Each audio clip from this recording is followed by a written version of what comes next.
Hello everyone, I am Dr. Shrini Kaushik and welcome to my channel Dream Statistics। तो पिछले दो videos में हम लोगों ने बात की थी आईसीएसआर की फेलोशिप, डॉक्टरल फेलोशिप से रिलेटेड।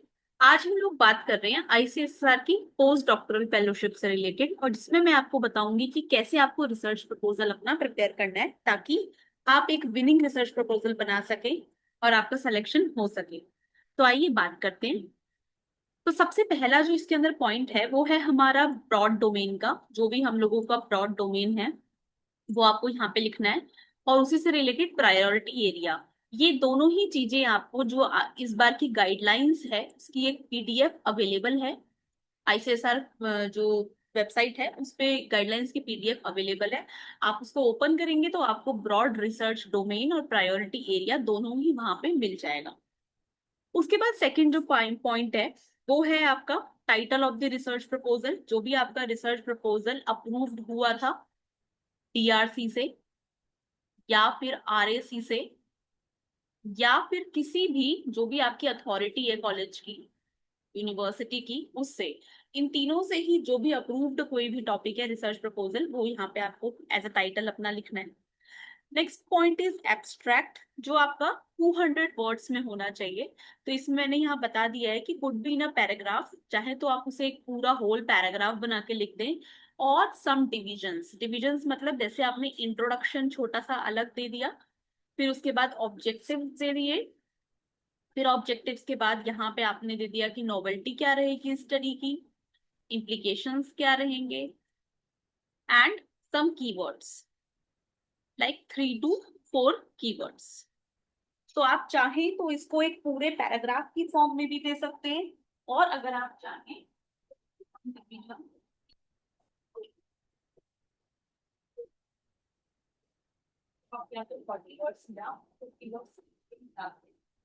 या अपना एब्स्ट्रैक्ट बना सकते हैं। फिर नेक्स्ट जो पॉइंट है वो है आपका कॉन्सेप्चुअल फ्रेमवर्क। तो जो कॉन्सेप्चुअल फ्रेमवर्क है आपका वो क्लियरली स्टेट करना चाहिए जो भी आपको रिसर्च प्रॉब्लम इन्वेस्टिगेट करनी है।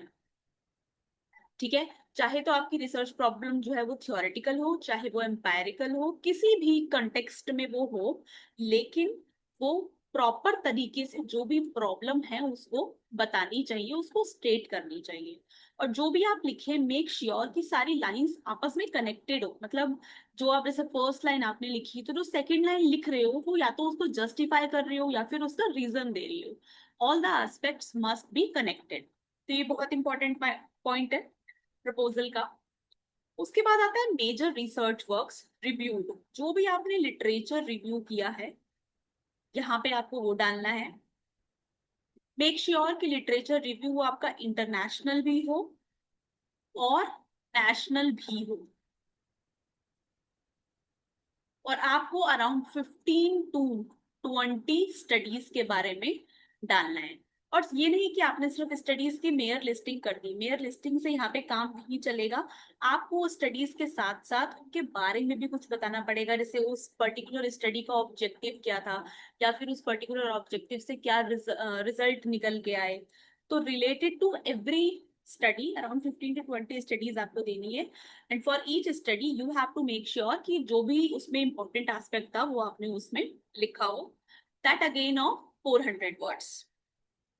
देन नेक्स्ट जो पॉइंट है वो है आइडेंटिफिकेशन ऑफ रिसर्च गैप। तो ये हमें लिखना है अप्रोक्स 300 वर्ड्स का। अब इसमें जितना अभी तक का आपने जो अभी स्टडी करी है उसका क्या करंट स्टेटस है, मतलब जो भी आपका एरिया है उसका क्या करंट स्टेटस है, उसकी क्या मेजर फाइंडिंग्स हैं, पहले तो वो समराइज करनी है। इंक्लूडिंग अगर आपने कुछ उस पर्टिकुलर एरिया में अगर आपने भी खुद से कोई रिसर्च कर रखी है पहले, फॉर्मर रिसर्च, तो वो भी आपको दिखानी है। कोई भी एम्पायरिकल स्टडी हो चाहे जो भी हो वो डिस्कस जरूर करनी है। तो करंट स्टेटस के अकॉर्डिंग पहले आप बता देंगे कितना काम हुआ है कितना काम नहीं हुआ है, और फिर क्लियरली आपको जितना भी गैप है, इनएडिक्वेसी है, वो उसमें मेंशन करना है। चाहे वो किसी भी फॉर्म में हो, चाहे कोई फाइंडिंग्स में हो, अप्रोच में हो, थियोरी में हो, उसके रेलेवेंस के फॉर्म में हो, किसी भी फॉर्म में हो, बट अगर देयर इज एनी इनएडिक्वेंसी और गैप तो वो आपको अपने रिसर्च गैप में मेंशन करना है। ये आपको अराउंड 300 वर्ड्स में करना है। You can also mention it with some headings, like आपने एक हेडिंग दी फिर उसका कुछ एक्सप्लेनेशन दे दिया, देन आपने दूसरे गैप की हेडिंग दी, उसका कुछ एक्सप्लेनेशन दे दिया। तो ये आप पैराग्राफ में भी लिख सकते हैं और सम पॉइंटर्स में भी लिख सकते हैं। तो ये हो गया आइडेंटिफिकेशन ऑफ रिसर्च गैप। तो करंट स्टेटस के साथ साथ कि मतलब कितना काम हो चुका है ये भी लिखना है, और कितना काम बाकी है वो भी लिखना है। Then comes objectives of the proposed study. तो प्रपोज्ड स्टडी जो भी है उसके आपको ऑब्जेक्टिव्स लिखने हैं, जनरल भी लिखने हैं, स्पेसिफिक भी लिखने हैं। जनरल मतलब जो आपका ओवरऑल एम है स्टडी का, और स्पेसिफिक जिस पर्टिकुलर एम को आप पूरा करने के लिए ऑब्जेक्टिव मतलब जो काम कर रहे हैं। तो जनरल मतलब ओवरऑल एम, और स्पेसिफिक मतलब जो भी पर्टिकुलर एम है। Then comes major research question and hypothesis. तो ये आपको देने हैं अराउंड 600 वर्ड्स में। ठीक है, तो जो आपने ऊपर कॉन्सेप्चुअल फ्रेमवर्क दिया था, ठीक है, या जो भी आपने ऑब्जेक्टिव्स फ्रेम किए, उससे रिलेटेड क्या स्पेसिफिक क्वेश्चंस बनेंगे वो आपको लिखने हैं। और अगर आपका एक्सप्लेनेटरी स्टडी है, in the case of explanatory research design, तो specification of variable and positive of relationship among them through specific hypothesis must be given. अगर आपकी एक्सप्लेनेटरी स्टडी है तो आपको हाइपोथेसिस स्पेसिफिकली मेंशन करनी ही करनी है। तो मेजर रिसर्च क्वेश्चन और हाइपोथेसिस आपके क्या बनते हैं according to your conceptual framework and objectives, वो आपको इसमें मेंशन करना है। Then comes framework and method proposed for the research. तो जो आपकी फ्रेमवर्क और मेथड्स है, ये बेसिकली आपका मेथोडोलॉजी वाला पार्ट है। ये जो पार्ट है आपको ये बहुत ही अच्छे से, मतलब बहुत डिटेल में इसको आपको डिस्कस करेंगे, और आप इसको पॉइंटर्स में डिस्कस करें। ठीक है, किसी भी तरीके से इसको पैराग्राफ फॉर्म में मत बनाइए। जितना आप पॉइंटर्स में देंगे उतनी मेथोडोलॉजी आपकी क्लियर रहेगी। जैसे इसमें बताया गया है, सबसे जो पहला पॉइंट आपको देना है वो देना है scope and the coverage of study, कि आपकी जो स्टडी है वो कहाँ तक सीमित है, उसका स्कोप क्या रहेगा, किस किस एरिया को वो कवर करेगी। सेकेंड पार्ट में लिखना है approach and methodology. Approach and methodology के अंदर आप क्या क्या इंक्लूड कर सकते हैं, your research design, data to be collected, तब कैसे आप डेटा कलेक्ट करेंगे, what will be the method, primary होगा सेकेंडरी होगा, उसके बाद कौन कौन से एम्पायरिकल एनालिटिकल मेथड्स यूज किए जाएंगे। तो आपको मतलब जो इसमें लिखना है वो प्रॉपर तरीके से लिखना है। इसमें आपको आप सैम्पलिंग डिजाइन का भी पॉइंट बना सकते हैं, जिसके अंदर आप क्या सैम्पलिंग यूनिट लेंगे, ठीक है, क्या आपका इंक्लूजन और एक्सक्लूजन क्राइटेरिया रहेगा, उसके अलावा सैम्पलिंग का आपका मेथड कौन सा रहेगा, ठीक है, कितना सैंपल टोटल होगा, सैंपल साइज क्या होगा। तो ये आप सैम्पलिंग डिजाइन से रिलेटेड पॉइंट्स बना सकते हैं। उसके अलावा रिसर्च डिजाइन आपका क्या होगा, ठीक है, और जो मतलब डेटा आप कैसे कलेक्ट कर रहे हैं, डेटा कलेक्शन टूल्स, फिर जो आपने डेटा कलेक्ट किया है उसको आप एनालाइज कैसे कर रहे हैं, कौन से मेथड्स लगा रहे हैं। तो ये सब जो भी है हमारा किस में आ जाएगा, framework and the methods proposed for research. Methodology आपकी एकदम डिस्क्राइब्ड, एकदम क्लियर होनी चाहिए ताकि इजिली समझी जा सके। नेक्स्ट पॉइंट आता है innovation and path breaking aspect of the proposed research. ये आपको अराउंड 150 टू 200 वर्ड्स में देनी है। और ये जो है इनोवेशन का मतलब है यहाँ पे नोवेल्टी। नोवेल्टी मतलब क्या ऐसा एक नया एस्पेक्ट है, न्यू एस्पेक्ट है आपकी स्टडी का, जो अभी तक फॉर्मर या फिर एग्जिस्टिंग जो भी स्टडीज हैं उसमें कवर नहीं हुआ है। तो इसमें आपको वो देना है। नेक्स्ट जो पॉइंट है हमारा proposed outcome such as papers in journals edited books. ये बहुत इंपॉर्टेंट पार्ट है।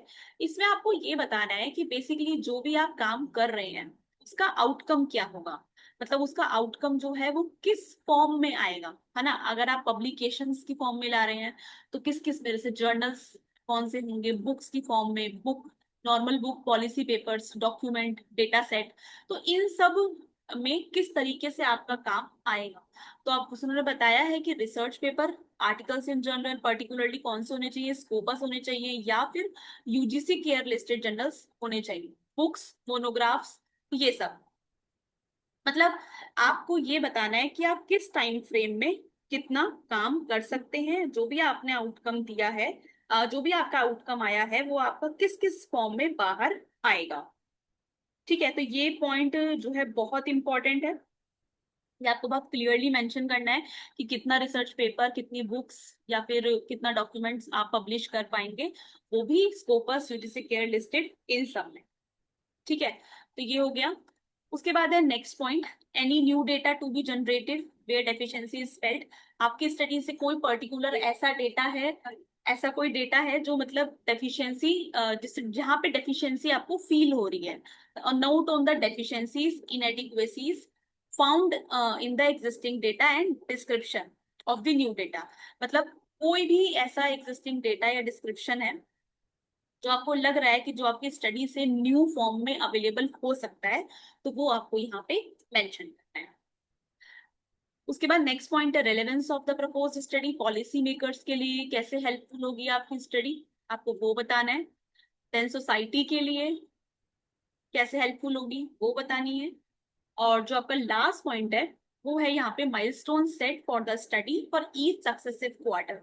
हर क्वार्टर के में आप कितना कितना काम कर लेंगे वो आपको अपना यहाँ पे बता के चलना है। जैसे फर्स्ट क्वार्टर में फॉर एग्जांपल भाई आपने अपना प्रॉब्लम को भी स्टडी अच्छे से डिस्कस कर ली, सेकंड क्वार्टर तक आप जो है कंप्लीट कर लेंगे अपना लिटरेचर रिव्यू। तो कितना काम आप कंप्लीट कर लेंगे विद एवरी क्वार्टर ये आपको बता के चलना है। इट्स नॉट इम्पॉर्टेंट कि ये आप 5 ही क्वार्टर तक बताएं। ठीक है, मतलब आप जो है अगर आपकी 2 साल की है पीडीएफ तो आप 4 क्वार्टर तक आप जो है 4 तक बता दें। ठीक है, अगर आपकी 1 साल की है तो अकॉर्डिंगली आपको वो इसमें मेंशन करना है। तो ये है आपका पूरा रिसर्च प्रपोजल बनाने का तरीका। इसमें आगे पूरा एंड तक बता रखा है, 6, 7 और 8 तक। तो ये है depending upon the proposed duration of study, जो भी आपकी प्रपोज्ड ड्यूरेशन है उसके बेसिस पर इसको बनाना है। तो ये है आपका पूरा तरीका जिससे आपको एक पोस्ट डॉक्टरल फेलोशिप के लिए आपको रिसर्च प्रपोजल अपना बनाना होगा। आई होप ये क्लियर होगा। इन केस कोई भी प्रॉब्लम है मतलब प्रपोजल बनाने में, तो you can contact to me, I am putting my number in the description box, so from there you can WhatsApp message me. इसके अलावा जो भी कोई क्वेरी होगी आप कमेंट बॉक्स में मुझसे पूछ सकते हैं, मैं हर कमेंट का रिप्लाई करने की बिल्कुल कोशिश करूंगी। तो फिर मिलते हैं नेक्स्ट वीडियो में, तब तक के लिए बाय बाय।